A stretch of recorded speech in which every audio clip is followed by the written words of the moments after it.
All right, everyone, welcome to another episode of the Gundam Explained podcast. This is episode 11. Thanks for joining. You're either watching this on YouTube, which if you haven't, please subscribe, or Spotify and all those other audio-like places that you can listen to this at.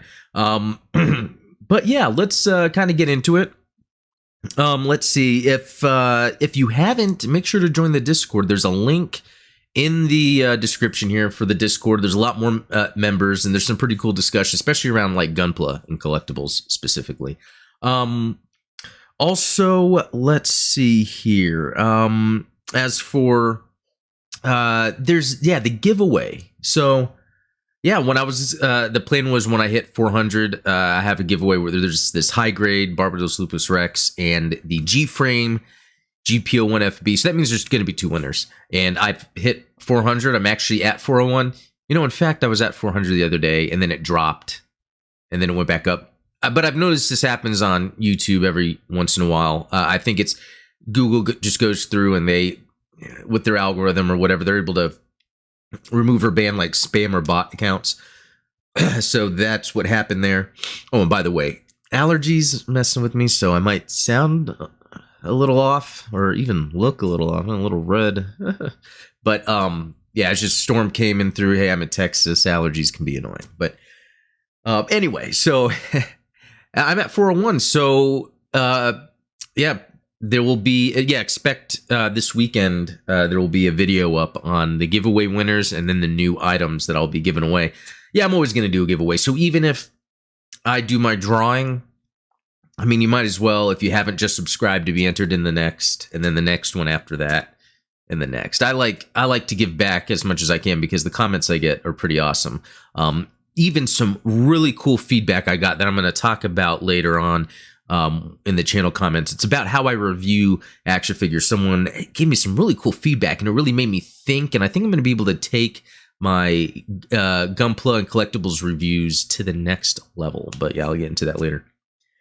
But yeah, so since the last podcast, which was episode 10, can't believe I got to that. I have the review up for the Sazabi. So check that out. This is where, yeah, sometimes even in the this little preview thumbnail, you can't even see my face because it was blocking me off. I'm trying to figure out how I can talk to the camera, because to me, that's even more engaging than not. And then also show it. But I've got an idea. Like I said, there's some feedback that gave me an idea. But also, I did a review of the first episode of Double Zeta Gundam. Now, something interesting I want to show here real quick. As you can see, that's got 13 views, even though that was just a day ago. The first episode of Mobile Suit Gundam has 118 views. Zeta, let's see, where was that at? 154. So it seems like Zeta is a little more popular. I don't know if it has anything to do with the title. So the reason I like to put the episode numbers in the title is to help, you know, as I go, I'm going to be doing eventually every episode. I don't, obviously not in every order or in the order of like the first series in Zeta, but as I go, there's so many episodes. Like if you think about it, there's nearly 50 for Mobile Suit for Zeta and for Double Zeta, and probably everything else. Victory. But I'll go in. I'll probably touch on episodes that I think are compelling to talk about. And so with this Double Zeta Gundam episode, the weird thing about that, and I'm curious what everyone else thinks, is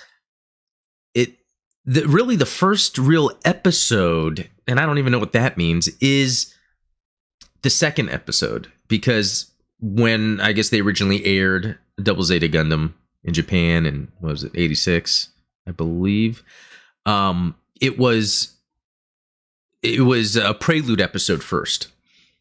Wikipedia even says that's episode... No, Wikipedia says that's episode 0.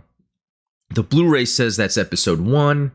And even in my MB server, because I've ripped the Blu-ray so I can just stream it from my MB server, and I use like IMDb and the TV database, it actually takes the tag of that. I guess there's a specific number for the show, and then it auto-populate all the text, and it even makes it where episode 1 is the prelude. So I didn't really know how I should number that. I don't know if that's affecting the title, or really, people don't really care about Double Zeta, and to be honest, I think it's because of the bad word of mouth it normally gets, and because there's not a real English dub for it. It's just subtitles. And I think, and even, I gotta admit, this is something I haven't realized. When I'm watching Gundam shows, especially like at night when I'm a little sleepy, if I have to read, I will fall asleep. But if I'm listening to it, I tend to stay up and I'm more engaged. And it's kind of weird. You know, when I was in high school, I really got into foreign films, and most of them were subtitled. And I just preferred it like that. I would read the subtitles all the time because I was hearing the natural dialogue.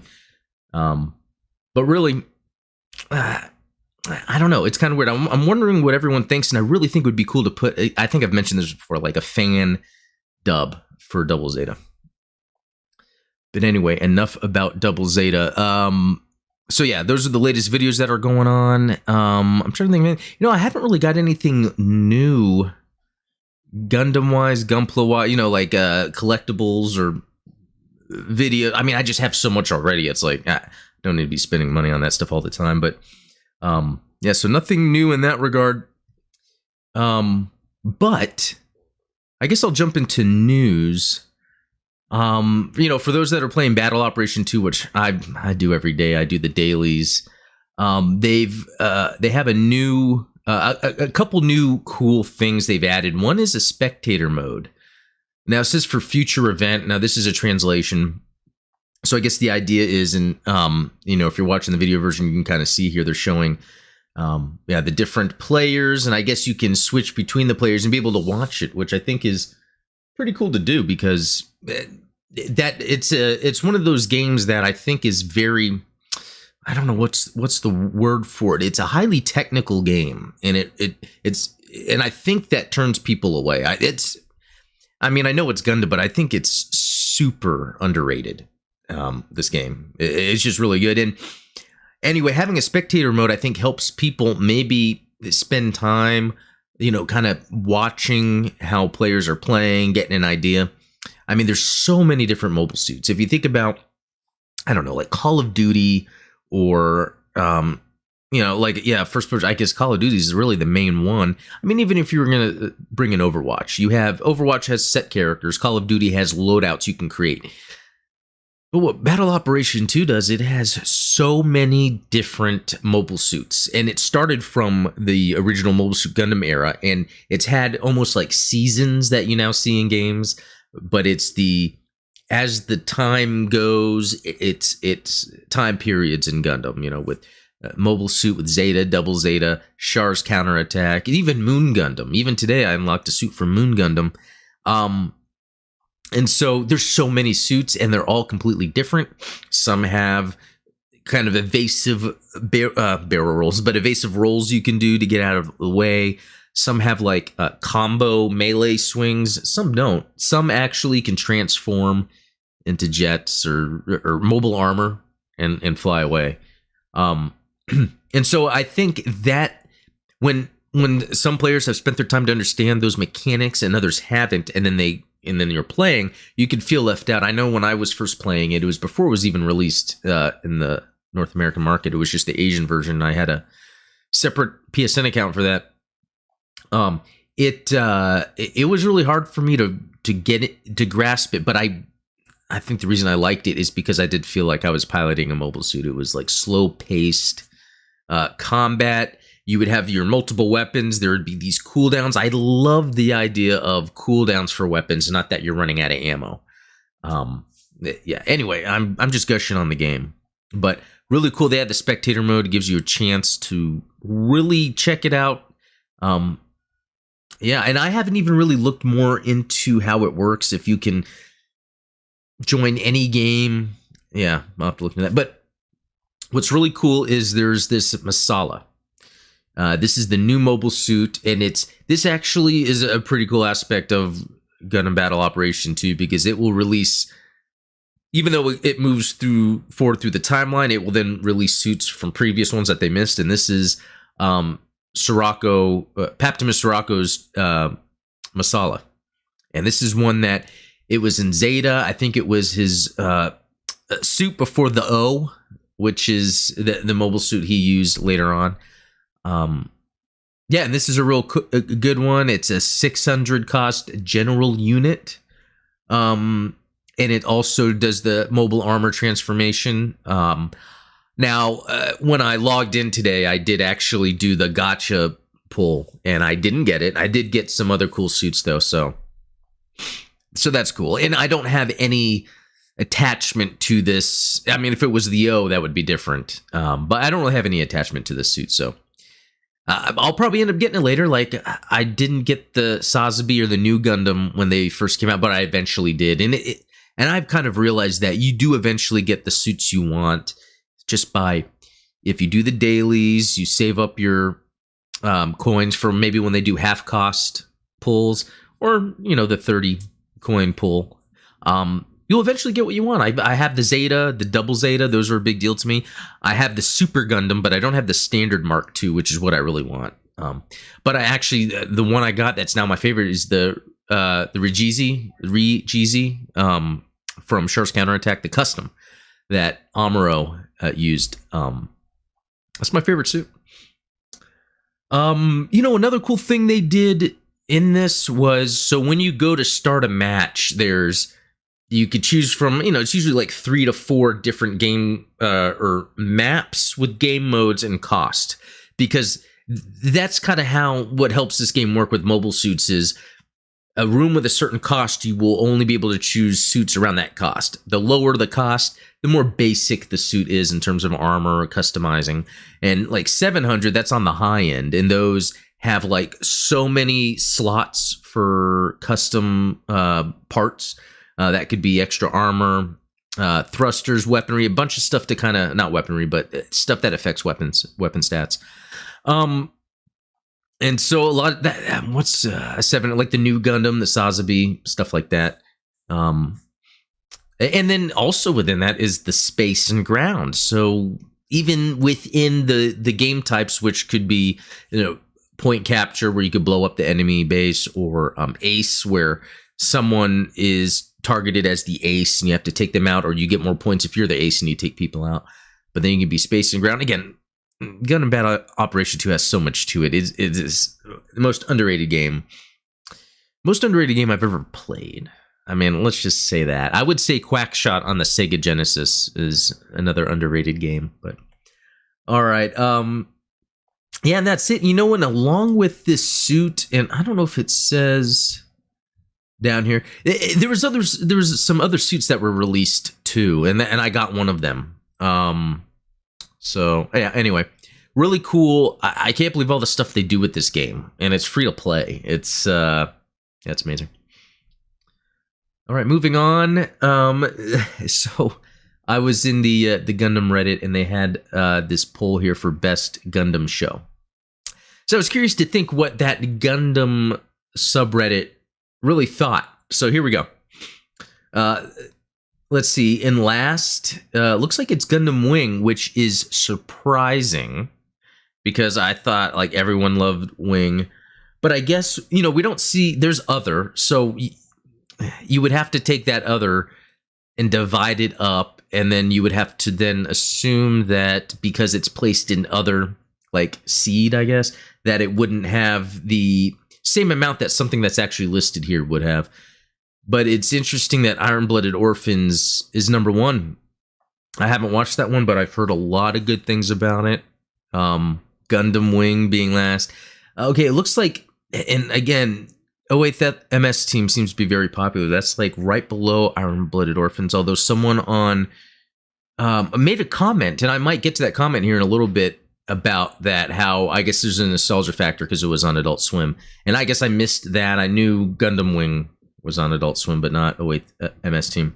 Because I really, there's totally cool, totally awesome MS designs. And the concept of focusing on the ground battles are awesome.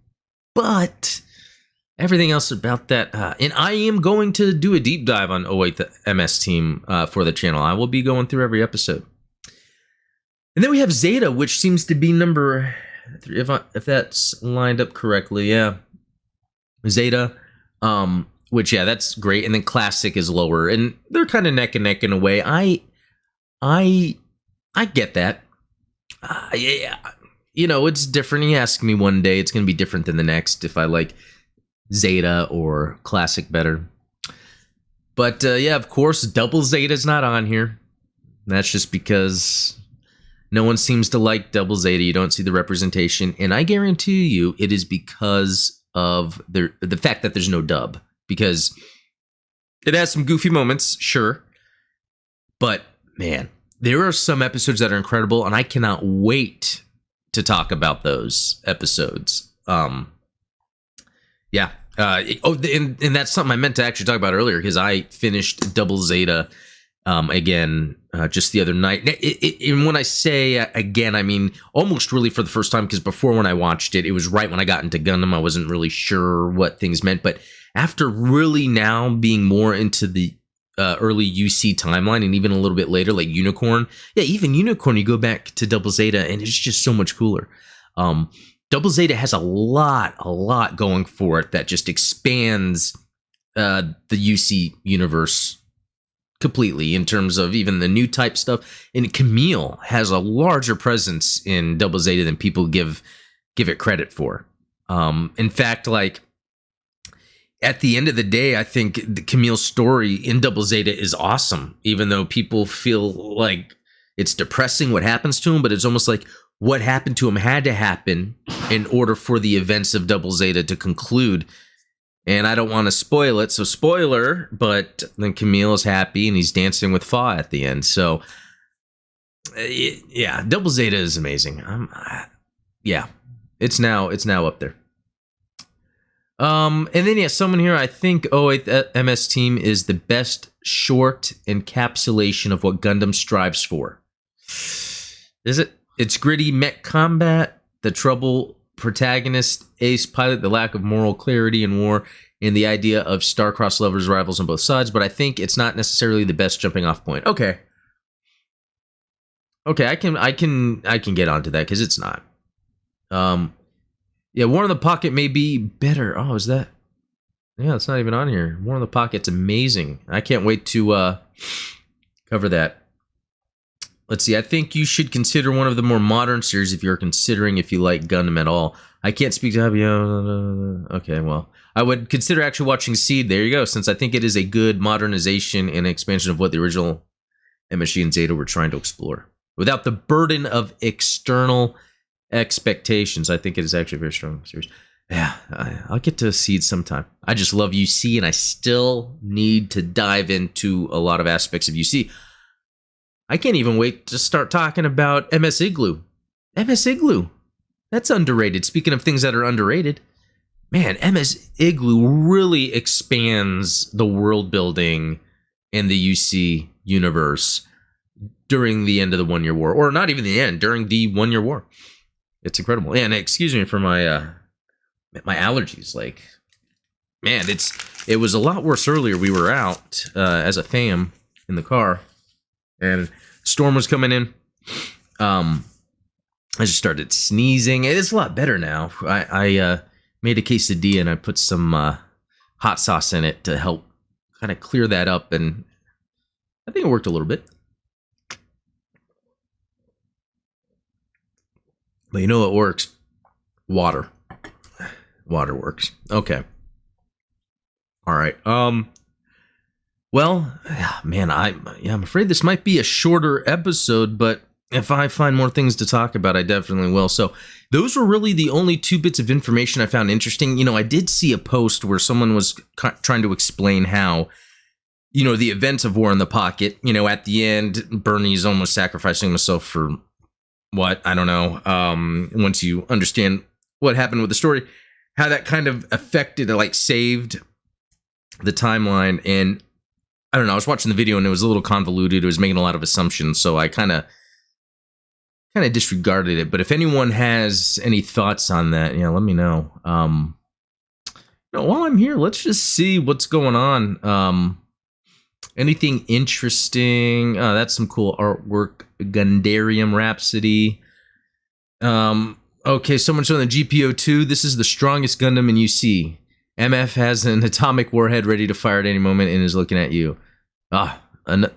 Another series. I mean, I think Stardust Memory is so much better than 08th MS Team for a lot of reasons. But yeah, anyway, yeah, the GPO-2 is definitely awesome, and having a nuke and then what happens in it. Yeah, dang. Oh, this is funny when you see a cockroach on the wall and they're showing a not freedom, but a strike Gundam. I don't know, it's Seed. I still have to get into that, but it's firing off. Gaia Gear and Lego. Okay, here's something we could talk about. Gaia Gear. So let me type that in. If yeah, my keyboard shut off for a second. Can I even type? Gaia Gear. So this is a Tomino written story that takes place, and I think it says it here in the UC like 203. Okay, so that's interesting. If you think about that, and again, I apologize for the tissue here. I just want to make sure that I'm not like picking my nose. But so with the Gaia Gear, what's interesting about this is it takes place, at UC 203. Now it was just written, let's see, as a manga. Let's see, it first ran as a serial in the New Type magazine. Afterwards, the story was compiled into 5 novels, which were released from September 1988 until April 1992. So that's cool. And one thing that's interesting, if you look at this character, for those just listening, it's a blonde, blue-eyed character. Blue eyes, I mean, that's a clone of Char. So insane. And the reason I wanted to bring up when it takes place is UC 203. This still leaves room for G Savior to still exist, and I like that because I feel like then you could make this into an animation, into a movie. This Gaia Gear, it could be called Mobile Suit Gundam Gaia Gear. I don't know. I the story could be crap, and I don't know. I haven't even read it.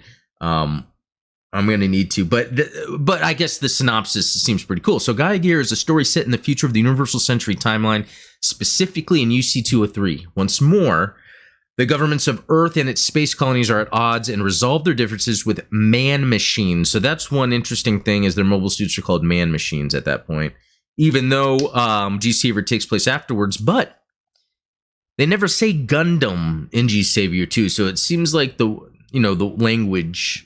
Anyway, I'm talking about other stuff. Anyway, the resistance group Metatron fights against the manhunting attachment police force of the corrupt Earth Federation. Sounds like from Mobile Suit Gundam Hathaway.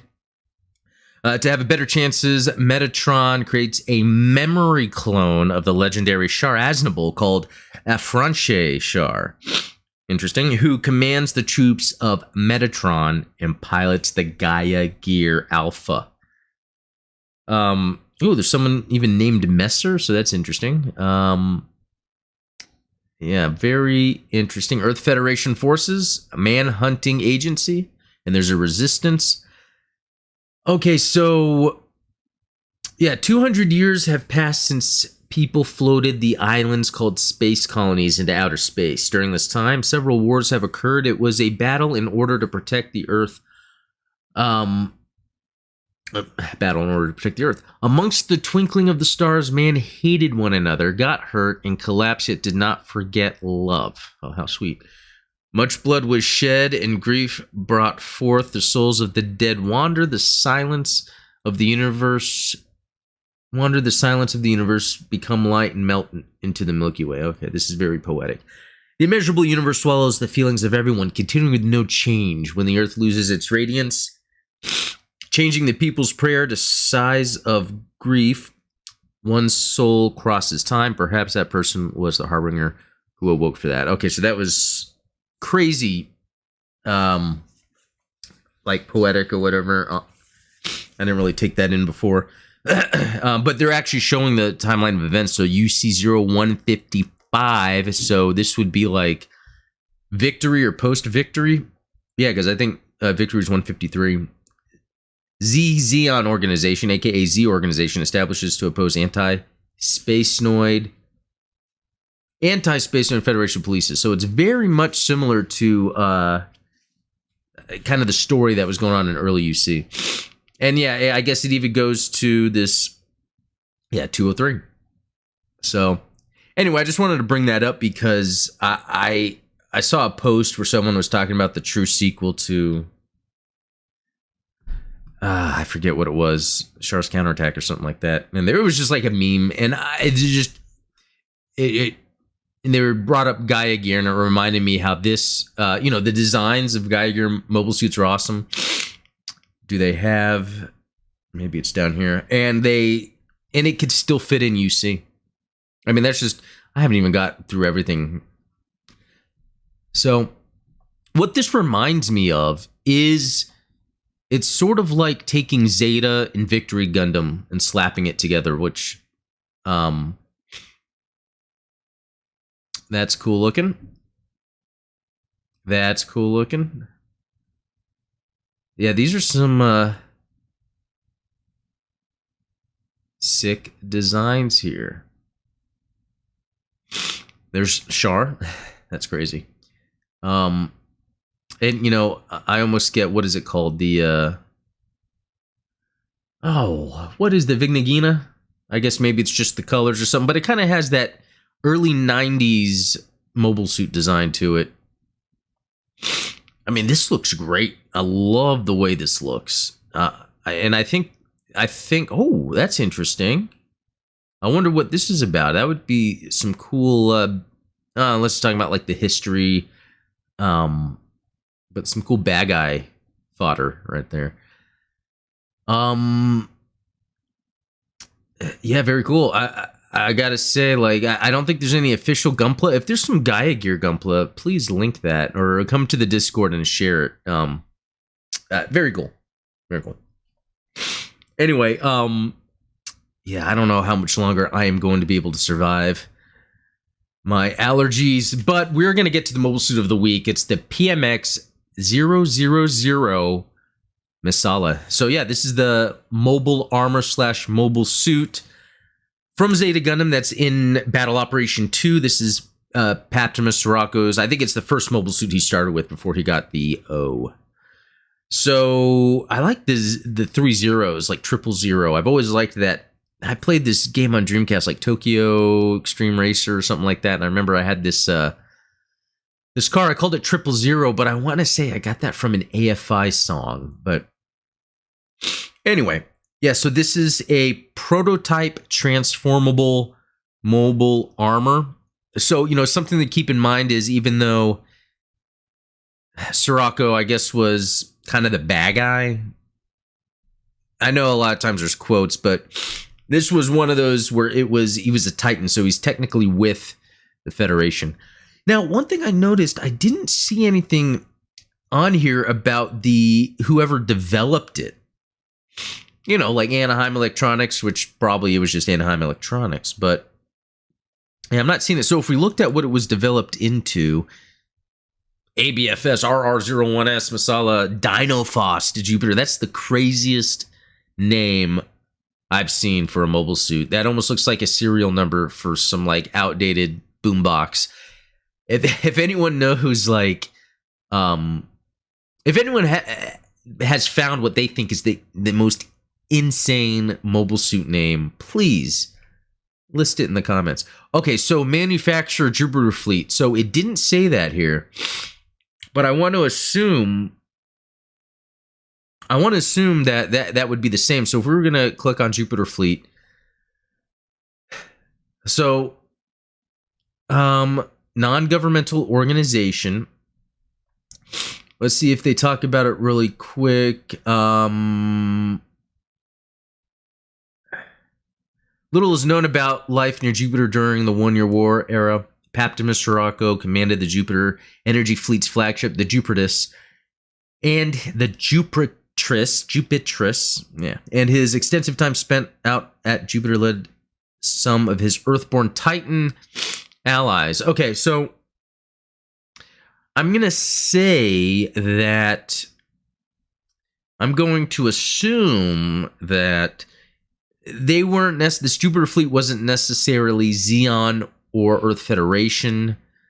I guess they kind of, from what I understand, they were taking gases and other similar resources from Jupiter, filling them up in these canisters, sending them off closer to the Earth sphere to be used by the colonies and whatever.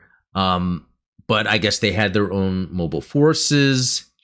The Titans, I guess, reached out to Scirocco, Paptimus Scirocco, to maybe help them out. But some other pilots actually of this later on in the show. We had Sarah, that was a Titan.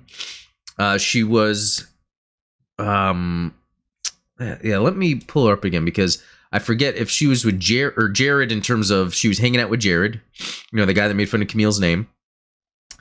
And then Katz, yeah, that's right. He kind of liked her. It was kind of that same thing with Hathaway and Quest. Man, there's so many names to remember that are not normal names you would normally say. So yeah, going back to what I was talking about, and then Rukawa, which she was a spy, if you want to say, for the Earth Federation, or for the AU, I should say. And we're just anti-Titans, but yeah, she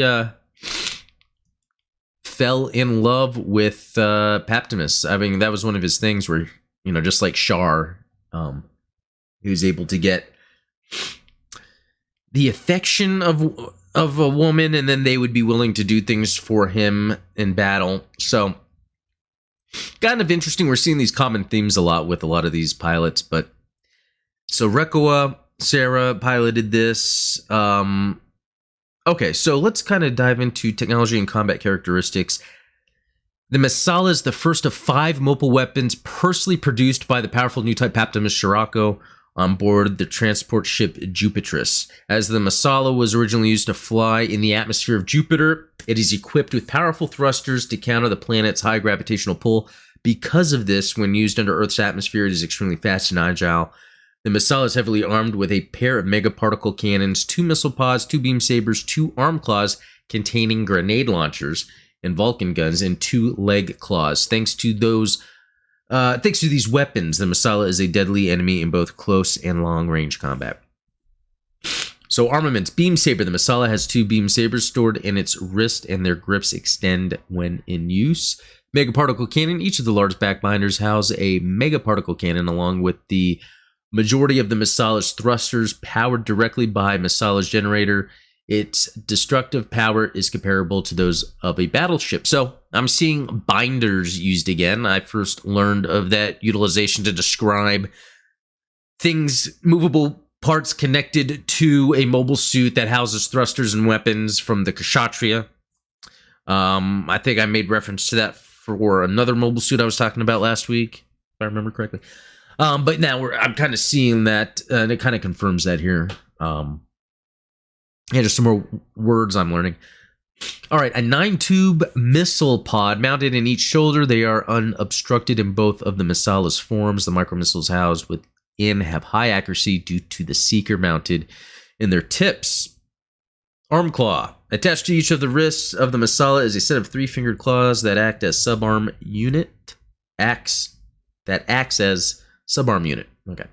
Capable of crushing enemy units, the 2 sets of arm claws are also armed with grenade launchers and Vulcan guns. Man, that's a lot of weapons already. Grenade launcher inside each arm claw is a 3-round grenade launcher. The claw has to open for the grenade to be fired. That makes sense. You don't want to blow off your claw. Vulcan gun. On the sides of each arm claw are 2 Vulcan guns, which are likely used against missiles or other lightly armored targets. Leg claw. The feet of the Messala can function as claws for capturing and crushing enemy unit. enemy. So maybe sometimes the grammar is off here, and I need to make an account so I can edit this as I read these often. All right. Again, excuse me for the allergies. History. The Messala was first introduced when Scirocco used it to attack the shuttle Temptation under the command of Bright Noah. During this attack, it had a short battle with the RX-178 Gundam Mark II piloted by Camille Badan, the MS-00100 Hayaku Shiki, piloted by Quattro Begina, and the RMS-099 Rick Diaz, piloted by Emma Sheen. In this battle, it proved to be a dangerous enemy as the 3 AUG pilots weren't able to hit it due to its incredible speed. Scirocco used Messala a second time, acting as a vanguard for the Titan's fleet during the AUG's orbital drop operation to attack Jaburo. With the speed and power of the Messala, Scirocco was able to destroy a number of the AUG's Salamis Kai-class cruisers. Later, the Messala was piloted by young Scirocco follower Sarah Zabirov and Raquel Hollande, who at that point had betrayed the AUG to fight for Scirocco. Towards the end of the group's conflict, with Scirocco piloting the PMX-003, the O, Sarah piloting the PMX-002, here we go, Bolyanak Saman, and Raquel piloting the PMX-001 Pallas Athene. That's a cool name. The Messala was left without any pilots, forcing it to sit the final battle of Groups 2 out. The Messala was not seen after that, and its fate is unknown. So there's some pictures here on the wiki of it, and here's the high grade box for it. Looks cool. I always love the designs on the Gunpla boxes. I've kept all mine. There's so many of them. They're in the attic. I really like the shot here. It's showing its mobile armor form, and then you see the Mark II down here. Very cool. Very cool. All right, notes and trivia. The Messala is the first ever transformable mobile weapon to appear on screen in Gundam animation history. Is that true? The first ever transformable mobile weapon to appear on screen. I almost think that can't be true, but is it true? I'm thinking of, you get the core fighter, even the gun tank. I mean, is that transform? I mean, it is transforming, even with the core booster and all that stuff. The G fighter, G Falcon, whatever that was called for Mobile Suit Gundam. Does it not count if it's a combiner? But then if we think of the Zeta Gundam, yeah, Camille doesn't get that until later. But does the intro show? Yeah, that's interesting. I'm going to have to verify that by watching some more Gundam. Okay, in this other one, the Messala shares its name with one of the primary antagonists in the novel, Ben-Hur. Messala in the novel is Judah Ben-Hur's former childhood friend who betrays Judah by falsely accusing him of an attempted assassination of the Roman governor, which leads to his family's enslavement. Messala reappears later in the story as an accomplished chariot racer whom Judah must defend to free his family. Cool information, actually. I like that trivia. All right, so that's the Messala. That's in GBO2 right now if you want to try to get it. It's very cool that it's a Jupiter. I guess, yeah, it's not a typical, and I'm gonna, I want to look at it a little more because it's not a typical Anaheim developed, but we're seeing some similarities here. The tubing really looks like, I was saying Xeon earlier, but that's not necessarily true because I think the Hayaku Shiki has that. Unless that was just a common element used. I mean, it could just be that's how they designed it at the time for the shows. That looks great. Yeah, there's some cool shots of it here. I really love how it has this like jet fighter look to it. And then, yeah, very cool. I'm gonna have to see if there's a Robot Spirits one of this. All right. Well, you know what? It looks like we're making good time here. I'm gonna jump into let's see, what time is it? I'm gonna jump into comments. Let's see. Oh, no, I don't need to go that far. Okay, Santo Bell, I mentioned this in Discord. Yeah, Discord's awesome. Everyone, you got to join the Discord. But the Hazel TR1 and all its variants are worth every cent spent to get them. I've collected a couple of the high-grade kits, and they look fantastic. The booster shield is very unique, not to mention the legs. And there is such a history to the suit in the manga, both the TR1 and the following versions. UC side stories are a gold mine of great storytelling and design. Happy 10th podcast for me, my wife, and the kids who enjoy the show. Well, thank you very much. Yeah, I can't believe I did 10. I'm on 11 now. And, you know, I think it was in that episode I was talking about how Premium Bandai, let's actually check it out.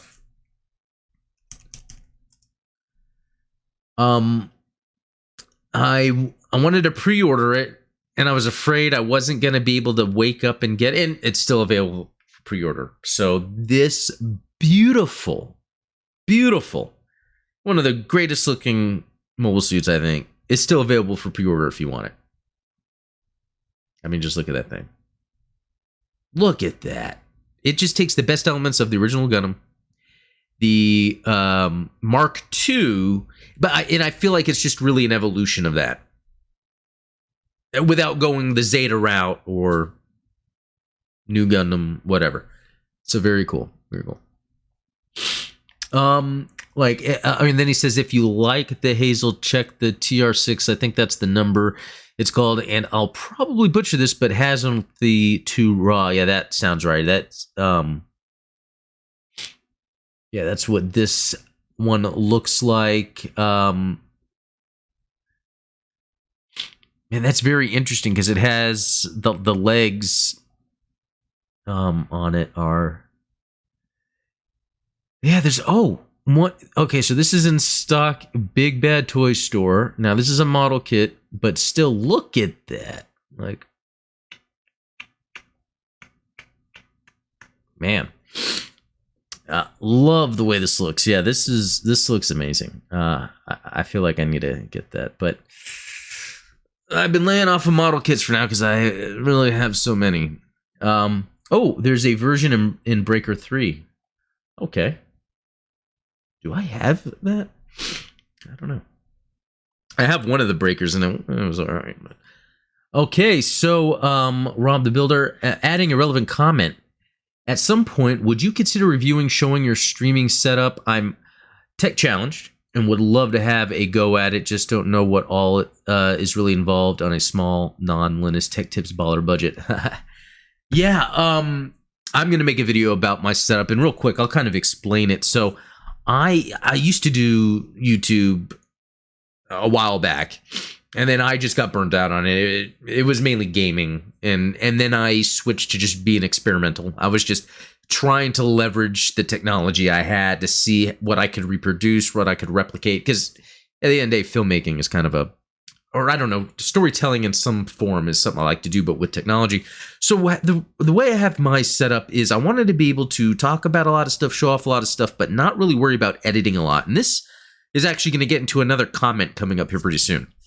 And so I have my stream set up, where I have like this border around it. My plan is eventually, once I have got to a point where I feel like I deserve the right to ask for money via Patreon, something like that. I want to have a ticker down below where people can, whatever they want to be able to post about will be in that blank blue area down below here.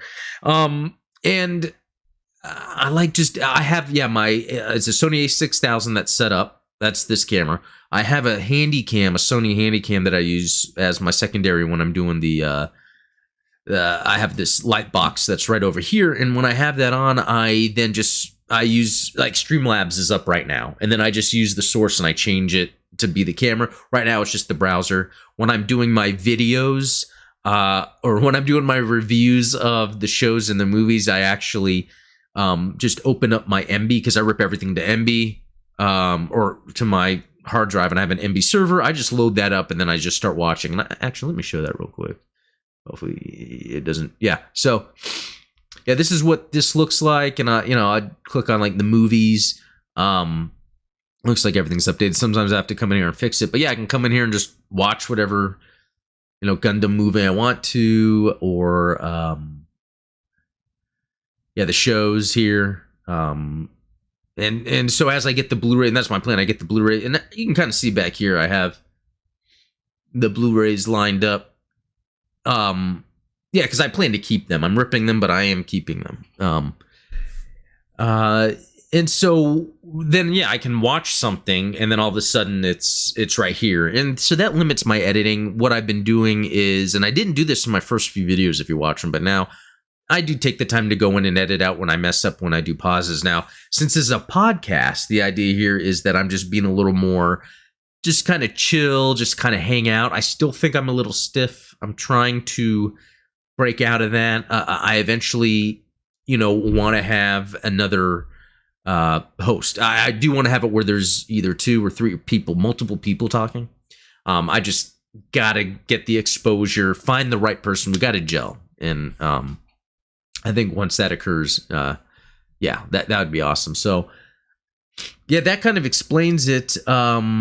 Yeah, but thanks for asking. I really will make a video about it though, so I can actually show, because I have multiple monitors here. I have lights set up. And again, I used to do more photography stuff, and so I these are things I've scraped together through the years. Some have been expensive, some have not, but yeah, I'll detail it later. Let's see, we got Ji-Hwang Lee, dibs on Barbados. All right, man, hopefully you get it. I'll be, I haven't even done the drawing yet, but I will be doing that this weekend. Let's see, Clint, good to see you. Does anyone else think Gundam is now an underrated anime mech franchise? And I said it is, but then I see a lot of people like it. And it is, and that's why I started this YouTube channel. It's like, I think it's underrated because it's like I didn't know about it this whole time. I'm 38, and I didn't really know about it my whole life. Or I might have, or I just knew there was this robots in Japan thing. But I think, I do think here in the West, I'm in Texas, most people don't really care too much about anime. I mean, and even when I was in school, people that liked anime, they were like their own little group, and it's so weird. I think there are things people judge, and that just keeps them away. If you were to look past that. And again, I always kind of attribute me getting a Gundam maybe with the fact that I did this like huge like meditative thing for a long period of time where I meditated every day and kind of a lot of positive things have happened since then. And it could be one thing, I opened my mind to understanding that, Gundam aligns with a lot of the things I like. And so that's why I think it's underrated. It's, let's see, IBO's amazing. Yeah, and he's even saying IBO's amazing. Yeah, I'll have to check that out. Yeah, a lot of people like the Barbados Lupus. It's really weird how it reminds me of that Battle Operation too. Like I do follow video games a lot. Like right now, I'm playing so much Ghost of Tsushima. I almost didn't want to do this. I was gonna say, I got allergies, and I'll just play Ghost of Tsushima. I love that game, Ghost of Tsushima, but I'm a big gamer, and that's what a lot of my old YouTube content was. And I follow the games industry, and no one ever talks about Gundam Battle Operation 2, yet I think it is an amazing game. It's highly technical. It's super deep. But yeah, it's so weird. But then you see, not only are so many people joining this YouTube channel, but everyone's so cool that comments. And when you go on the Reddit, people in the Reddit are cool and super sharp too. You talk about certain deep themes in Gundam, and so it's a very weird thing for me. I think it's one of those things where it's an example of something where America doesn't need to define, or the West doesn't need to define something's popularity, or its popularity doesn't need to be defined by interest in America. Yeah, something like that. Growing up in America, I just think if it's not popular here, it's not popular, but that's not the case. All right, that was a lot of talking. So, Executive Sonda, honestly, OG MSG is my favorite show in the Gundam series. That's awesome. Yeah, I was saying, can't argue that. Yeah, I was watching it again, for this review, and I was just like, man, I'm captivated.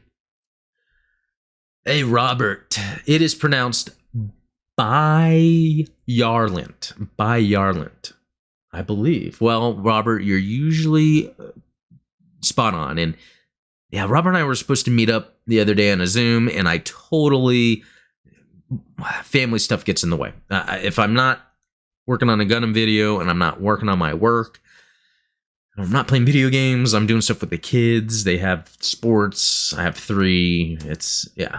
I'm a busy guy. Wait, let me get this name.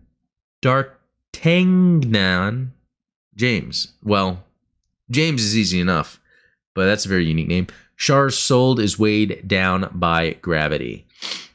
Is it? Is his soul weighed down by gravity? When he's on Earth? Is he on Earth? Yeah, that's an interesting... Could his soul be weighed down by gravity to have him make the decisions that he does? It's a good point. Oh, and another weird thing about new types is that they sort of imprint on each other. You know, yeah, I was reading this comment, and then I was watching Double Zeta, and they specifically brought up imprint. Char and Amuro imprint on Lala, Hathaway imprints on Quest, Benager and Andre imprint on each other, Riddy imprints on Maneva, Katz imprints on Sarah, Camille imprints on 4. It happens over and over, and it's never talked about. So let me see this imprinting correctly. So Char and Amuro imprint on Lala, Hathaway imprints on Quest, Benager and Andre imprint on each other, Riddy imprints on Maneva. So it's almost like saying the imprint is like the one new type almost it becomes attracted to the other, and that's the direction of the imprint, which I almost think would be the other way. Imprints like Maneva is imprinting on Riddy's mind because he was obsessed with her in a way. I think it was more of the ideology and their background, but that's interesting though. That's very interesting. But even with like Camille and 4, I think they liked each other. So yeah, if you wouldn't mind, D'Artagnan James, if you could expand on that some more, because I really like what you're talking about there. Alexander, can you enter me? Done. Joseph, 117 animations. Please me, you got it. All right. Oh, D'Artagnan James again. Man, great comments. People love 08 MS Team because of Adult Swim nostalgia. I kind of share your opinion. I like it, but it also went a long way to convince people UC mobile suits are clunky and slow when they're not. If you watch Zeta, those mobile suits are fast and agile, but everyone insists the UC suits are slow and clunky and meant to be that way. It's sort of unfair. You know what? I didn't really think about it. That's a good point because, wait, let me read this. Zeta. Oh yeah, I asked, what show do you think Wolf represents the era? Zeta, and I agree. Zeta captures everything associated with the UC, in my opinion. Zeta expanded on the new types and laid the foundations that were built on in CCA and further built on in Unicorn. Zeta also expanded on the gross political state of the Federation and its imperialism, and gave a more concrete idea of how people on Earth continue to create the conditions setting up conflict. The Zabi family was wrong, but space noids do truly deserve independence, even in terms of mobile suits. Zeta introduced Anaheim Electronics as a bigger player than stated in the original series, and you can trace that influence up till Hathaway's Flash and beyond. Yep. Even in Unicorn, Riddy is given the Delta Plus, which is basically a better Hayaku Shiki, and it sets him up in an antagonistic role. Good point. Zeta really built the foundation for everything in the main UC timeline. Yeah. It's actually a shame. Zeta's been largely ignored or forgotten by the Western fandom for so long because it was never put out on Toonami.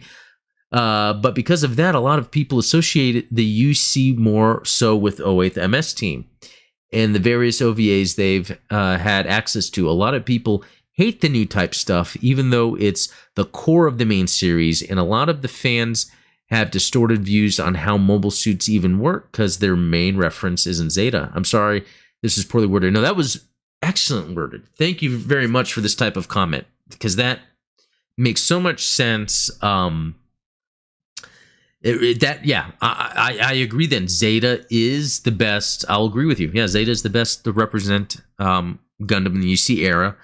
In 08 the MS Team, I guess maybe at the time those mobile suits would have been slow, but it doesn't really best represent moving forward the extreme way the suits can get.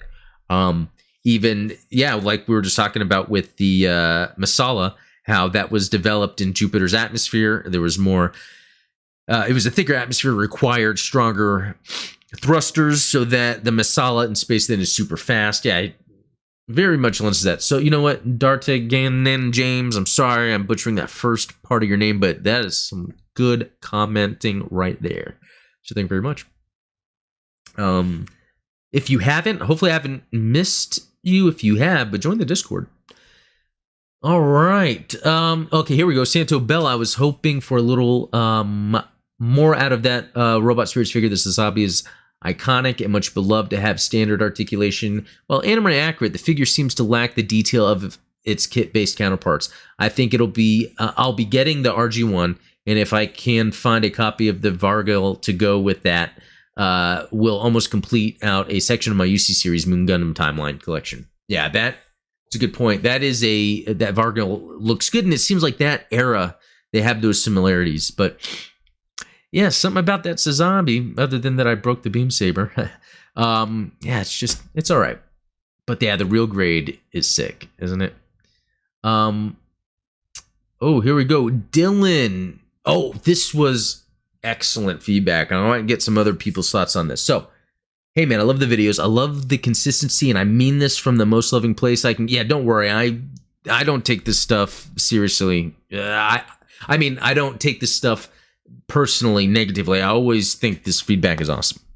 I want you to succeed. I think that your editing could use some work. You have a kind of Twitch live stream layout. I think that for videos, it would be better if you use full screen of the figures during the review, and when you talk about the origins and where it comes from, you can cut to your face cam and stuff. I know you're doing your best. I'm not suggesting that me, some random viewer, knows better than you. I'm just making a suggestion. I love your commentary and inputs. I just think your filming and editing can improve. So, yeah, you said some random viewer knows better than you, but you know what? Honestly, I think random viewers do know in some way. It reminds me of me. You know, I'm doing this based on all of the YouTube videos that I've been watching and what format I would like to see it in. And so I've actually been working on this. I have an idea for how I can start making the reviews of the Gunpla, the Robot Spirits, whatever, where it is going to be full screen, and I can quickly jump to me or do dual if I'm going to be speaking about something. Yeah, because that's been a point of contention to me anyway. So Dylan, I appreciate the comment, and that I think that's going to go well with, you know, I was talking about I'm going to do that video about how I do my setup. And then I'll kind of show off what my plans are for when I'm doing the. Oh, and he brought up Jobby the Hong. If anyone doesn't know, Jobby, he reviews action figures, but he reviews action figures that I don't even collect. It's Transformers and maybe some other anime based stuff, but I watch him for him, right? And that's something cool that can come out of being a YouTuber, is you could have a sort of personality that maybe people just want to hear what you have to say. And that might be a percentage or an aspect of people coming to watch my channel. So I want to be able to not only fulfill that aspect, but also what I'm presenting. And Jobby does it where it's full screen, but it cuts to him. And that's the thing, when I watch other YouTubers that review action figures, if they're not in it, I'll watch it, but it's not as engaging to me. I'll even have it where I'm not watching it, and I'm just, you know, doing stuff on my computer. I have two monitors, that's why I'm doing this with my hands. And I'll have you know, Anthony's Customs. I like his reviews too, but you know, I guess a lot of them he's not in, and I don't think that necessarily matters too much, but I don't know. Here's me just talking a lot again, because that's what I like to do. But, you know, thank you, Dylan. I appreciate it. Tomaniac win. I usually take out of the beam and put the hilt in the hand first. Like joint is basically a statue to me. Yeah, you know what? Maybe that is a good tip, because I'll have the beam in the hilt and I'll just, with all of mine, I do that. And I guess when it's hard to get the hilt in the hand, and then, pressure went the wrong way and I break. Yeah. Yeah, that's bad. It's like stubbing a toe. No. Because stubbing a toe, that goes away. A broken beam saber is forever. So anyway. Robert Westfall, give Gundam one of the giveaways. Yeah, that's right. There was a user named Gundam, and they said they didn't have a Gundam. Okay, hold on. Okay, apologies. I thought I would go this whole, it's been an hour? Without sneezing, and I just sneezed. Okay, let me finish this up. Okay, Robert talked about the EX-19 Archangel, and I looked that up, and I guess that's a seed craft or battleship or whatever, and it looks amazing, and it reminds me of UC, and I saw that then there's also these model kits in that same line where they come with little mobile suits and stuff, and man, I really want to get that. Robert, as always, thanks for your commentary. Lacobos Ferendendado, is it necessary to comment? Nope, but it helps. Why does it help? I don't know, but I'm just going to say it helps. Robert Westphal, I too have lost a beam saber for my Gunpla. Yeah, it's just a thing. Gamer Wits, it's set in Davao, Philippines, and not in Australia. Yeah, I know I'm going to get these comments until the day I die, but that teaches me a lot. Yeah, I corrected myself in a future video, or not a future, in a later video. So yeah, this is the Hathaway review impressions. There's a part 2. Clint, hey man, do you have a personal Twitter account I can follow? Oh yeah, I do. It's Adam Blue. It's mainly I talk about video games and ancient history. I'm into I'm into ancient history that hasn't been explained, things that have to do with ancient human history, because there's a lot of interesting anomalies found around the world, and I like to dive into that, and there's a huge community of people that also dive into that. And I'm a security analyst by trade. That's my profession, and being a security analyst requires me to look at multiple data sets over and over and over and over, find repeatable patterns, and be able to come to a conclusion. And so now when I look at ancient history and I see something somewhere else, I'm like, well, it's odd. If this is here and this is there, that goes against the timeline. But then if we look at a whole other area of practice, like geology or cosmology or whatever, like you start seeing I start seeing patterns and start seeing where there's relationships and there's more. Anyway, yeah, you can follow me on Twitter if you want to see that stuff. Also, Clint brought up if I can give you some AU recommendations, IBO and OO at the top. What about seed? Oh, and then wait, he says then wind, then G, then seed. Wow. Seed bounces back and forth with people. Also, you should check out the H2 Gundam. It's kind of like the Zeta, but better. Okay, we'll have to do that. Thanks, Clint. Robert, first comment, first like, legend, of course. I feel like a goat when I say this, but meh, huh? Yeah, I guess people in general just didn't really care about Double Zeta, and I'm gonna say it's due to ignorance. All right, BMCGI. Look, the animation itself was super dope. Oh, from Hathaway.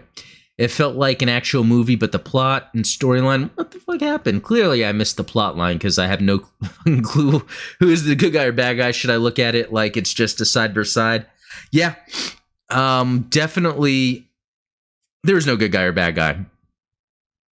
It's really cool how that sets it up, and even Hathaway struggles with it. Check out my part 2. I noticed this is that first video. Check out my part 2 because I kind of dive in more into that because I watched it 3 times and then I waited like a month or 2, and then I watched it again and read some Reddit comments, and it kind of helped get deeper into it. And then last comment from Clint Barbados. I know you want that, man. I hope you win it. But anyway, I think that's it. I felt a burst of energy at the later half of the show. The beginning, I was like, oh, the allergies. Ugh. But later half of the show, I felt a lot better. Yeah, guys, thanks for watching. Please subscribe if you haven't. Follow me. Go to Discord. Add some stuff in there. I want to start collecting stuff from Discord that I'll talk about on the podcast. But if anyone has any suggestions, too, about things they want to see, even if I don't answer or if I don't make a video on that right away. It is planned because I have a backlog of things. I have stuff I've already shot and edited that I need to upload. But what I do is I have my 3 times a week, and then I'll throw something out on like a Tuesday or Thursday, and then sometimes on a weekend. It's really due to time. But anyway, I could talk forever, and I need to get to sleep, edit this video. So, guys, thanks for watching, listening. Talk to you later.